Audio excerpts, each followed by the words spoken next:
할렐루야. 성경 언성하심으로 새벽 기도회를 시작하겠습니다. 너희는 사도들과 선지자들의 터 위에 세우심을 입은 자라. 그리스도 예수께서 친히 모퉁이 돌이 되셨느니라. 그의 안에서 건물마다 서로 연결하여 주 안에서 성전이 되어가고 너희도 성령 안에서 하나님이 거하실 처소가 되기 위하여 그리스도 예수 안에서 함께 지어져 가느니라. 아멘. 하나님의 말씀은 잠언 6장 20절에서 35절의 말씀입니다. 제가 읽을 때에는 20절로 23절까지 읽도록 하겠습니다. 내 아들아, 내 아비의 명령을 지키며 내 어미의 법을 떠나지 말고 그것을 항상 내 마음에 새기며 내 목에 매라. 그것이 내가 다닐 때에 너를 인도하며 내가 잘 때에 너를 보호하며 네가 깰 때에 너와 더불어 말하리니 대저 명령은 등불이요 법은 빛이요 훈계의 책망은 곧 생명의 길이라. 아멘. 오늘 본문은 음녀의 유혹을 경고하는 두 번째 말씀입니다.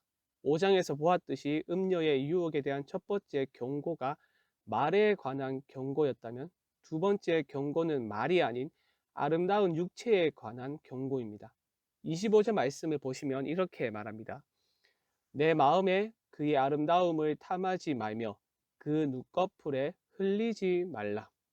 음녀는 입술의 말로써 사람을 유혹할 뿐만 아니라 육체의 아름다움으로도 사람을 유혹합니다.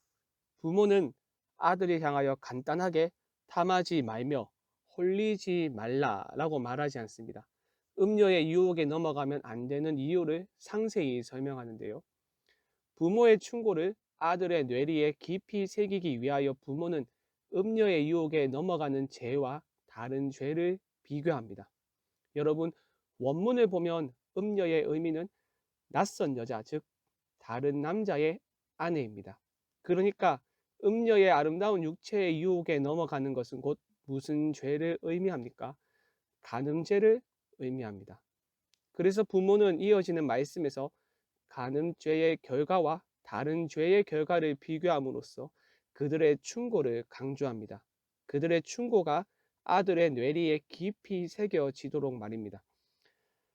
결론적으로 말하면 간음죄를 행한 그 사람은 다시 일어설 수 없는 상태에 이르게 됩니다. 즉 회복 불가의 상태에 이르게 됩니다. 왜냐하면 간음죄는 사람의 생명과 직결되어 있기 때문입니다. 부모는 첫 번째로 매춘 죄와 간음죄를 비교합니다.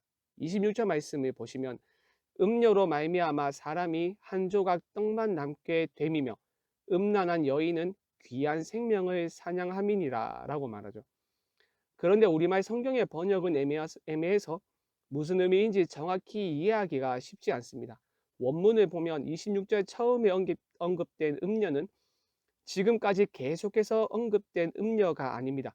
낯선 여자, 다른 남편의 아내의 의미인 그 음녀가 아닙니다.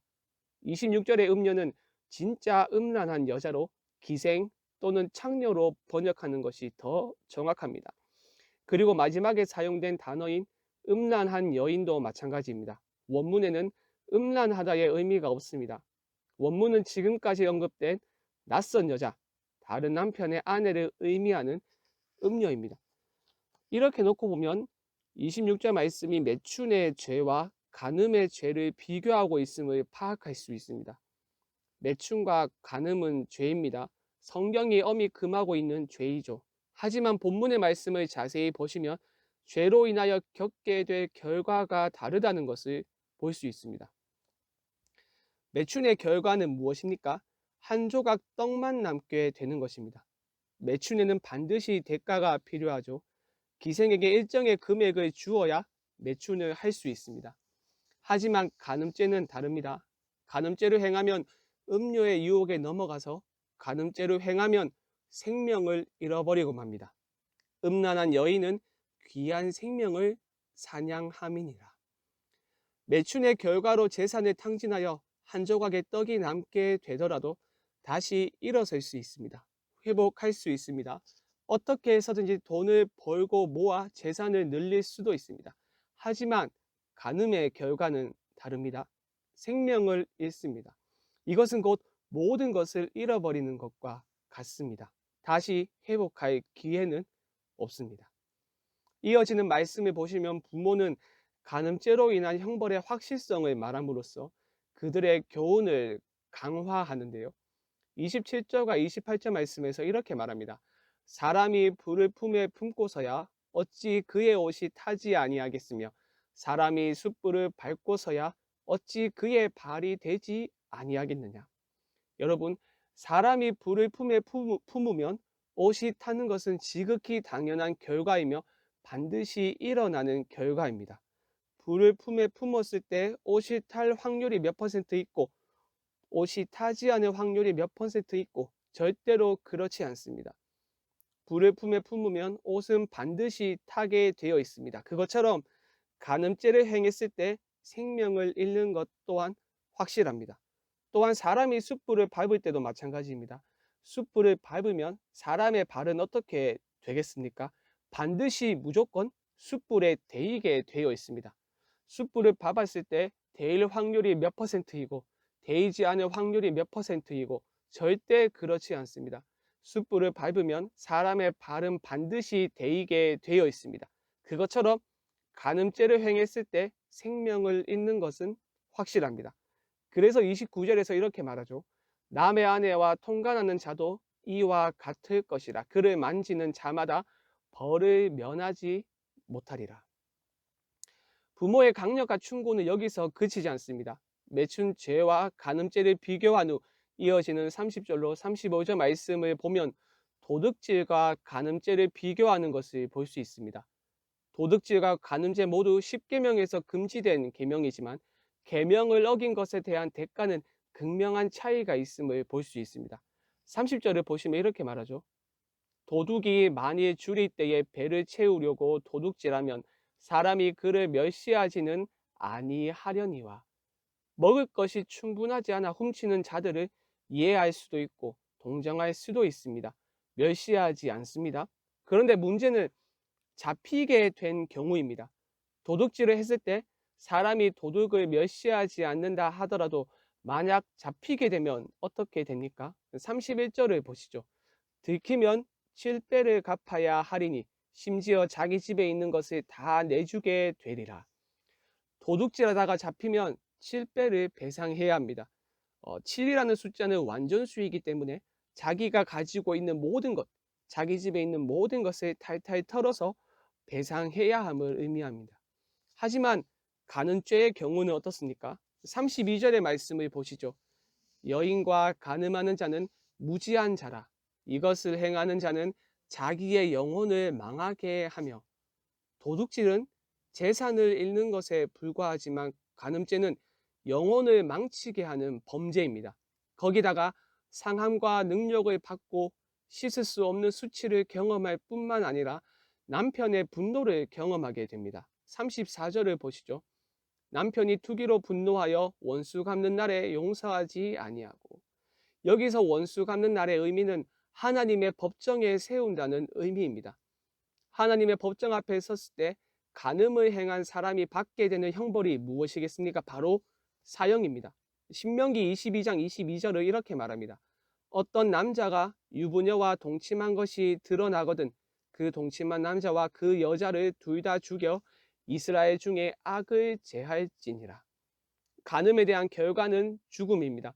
도둑질은 재산을 잃어버리는 것에 불과하지만 간음은 죽음이라는 엄청난 형벌에 놓이게 만듭니다. 분노와 질투로 가득한 남편은 사형을 대체할 어떤 제안도 받아들이지 않고 거부하며 법대로 판결받기를 원합니다. 35절을 보시죠. 어떤 보상도 받지 아니하며 많은 선물을 줄지라도 듣지 아니하리라. 이처럼 부모는 음녀의 유혹에 넘어갔을 때 겪게 될 형벌을 경고함으로써 일종의 예방 교육을 하고 있는 것입니다. 사랑하는 여러분, 그렇다면 우리는 어떻게 해야 할까요? 지금도 우리를 유혹하고 있는 음녀 앞에서 우리는 어떻게 해야 할까요? 옳은 길, 지혜의 길에 머물러야 합니다. 지혜의 말씀을 마음에 새기며 우리의 목에 메어야 합니다. 지혜가 우리의 삶을 인도하게 해야 하며 우리를 보호하게 하며 우리와 더불어 말하게 해야 합니다. 왜냐하면 지혜를 따르는 것이 생명의 길을 밝히는 유일한 등불이기 때문입니다. 우리 모두가 지혜의 말씀을 마음에 새기고 지킴으로써 음녀의 유혹을 물리치고 옳은 길, 생명의 길을 걸어갈 수 있기를 바랍니다. 함께 말씀 생각하며 합심으로 기도하겠습니다. 음녀의 유혹을 물리칠 수 있도록 우리를 붙들어 주시옵소서.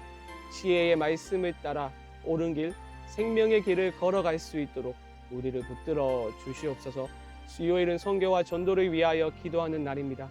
캄보디아의 김영신 아는양 선교사님과 인도네시아의 김인성 이성숙 선교사님의 가정을 붙들어 주시고 그들의 사역 가운데 은혜를 부어 주시옵소서. 또한 우리 모두에게 구령의 열정을 회복시켜 주셔서 증인 공동체로 우리 교회를 세워 주시옵소서. 마지막으로 코로나 사태를 속히 종식시켜 주시고 이 일을 통하여 한국교회가 다시 복음으로 돌아가 복음의 능력을 회복할 수 있도록 이 땅의 교회를 불쌍히 여겨 주시옵소서. 이 외에도 각자의 기도 제목을 가지고 자유롭게 기도하시면 되겠습니다. 주님의 이름을 한번 부르고 자유롭게 기도하겠습니다. 주여